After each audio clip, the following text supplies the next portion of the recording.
I'm David Johnson, and this is Verse by Verse. On a Friday afternoon not long ago, we were finishing up our work week when we realized that all of the local northbound traffic in this area was at a standstill, even on the 8-lane divided highway many of us travel every day. It didn't take long for us to figure out that there had been an accident, and it was taking a while to clear the road. Sadly, we soon learned that this was no ordinary fender bender. This accident involved a fatality. It seems that a young man who had just turned 21 a few days earlier had tried to enter the highway on his motorcycle, traveling at a high rate of speed. The authorities later estimated that he was racing along at over 100 miles per hour. At first, he seemed to be getting away with it, but then a car that didn't see him coming changed lanes, and the two collided. I'm not sure if he was wearing a helmet or not, but when you crash a motorcycle at 100 miles an hour, there really is no safety gear that will adequately protect you. He may have been a fine young man with a bright future, much like many other young adults. But he made one foolish choice, and it was the last one he will ever make in this life. I couldn't help but think about his family. They spent 21 years raising a son they could be proud of. They probably recently celebrated his 21st birthday. I could just imagine as he left home that day, they would have said, "Goodbye, son, be careful, try to be back in time for dinner." And the next thing they knew was a police officer at the door telling them their son wouldn't be walking through that door ever again. What were they going through as the horrible shock of that news washed over them?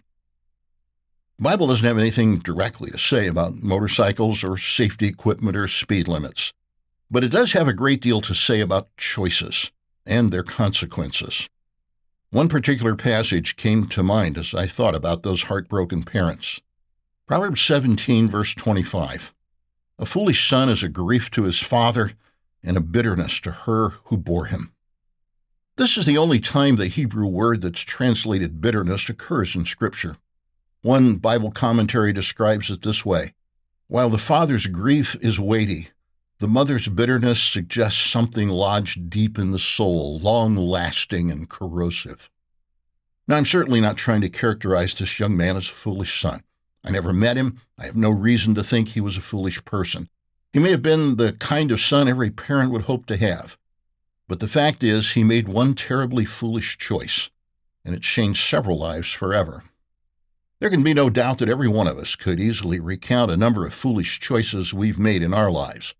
Thankfully, none of them brought upon us the kind of result his foolish choice produced. But have our foolish choices sometimes brought grief and sorrow to those who love us the most?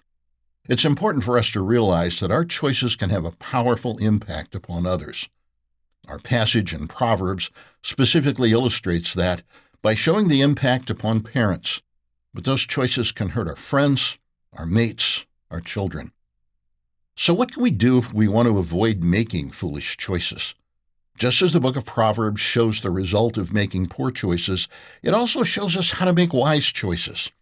Here's a suggestion for you. I did this myself, and I found it very helpful. Go to the biblical book of Proverbs and look for the word better. The word occurs 20 times in the book of Proverbs alone. Each time, the author shows us which choice is the better choice. Take a few moments to consider why one choice is better than the other. Passages like these encourage us to pause and consider what's really important in life, and in the process, we begin to acquire the kind of wisdom, the Apostle James calls it godly wisdom, that can protect us from harming ourselves and those we love the most. Would you like some help in learning how to make wise decisions? The lifehopeandtruth.com website has a number of helpful articles, including one called Christian Decision Making: 7 Steps for Making Wise Decisions. You'll find a link in the show notes. If you've been enjoying Verse by Verse and want to help the show grow, here's what you can do to get the word out. Wherever you're listening, make sure to subscribe. If you're on a platform that accepts reviews and ratings, those can both make a big difference in helping other people find us. Verse by Verse is a Life, Hope, and Truth podcast. Check out the show notes to find more free content, like videos, articles, and booklets in our Learning Center.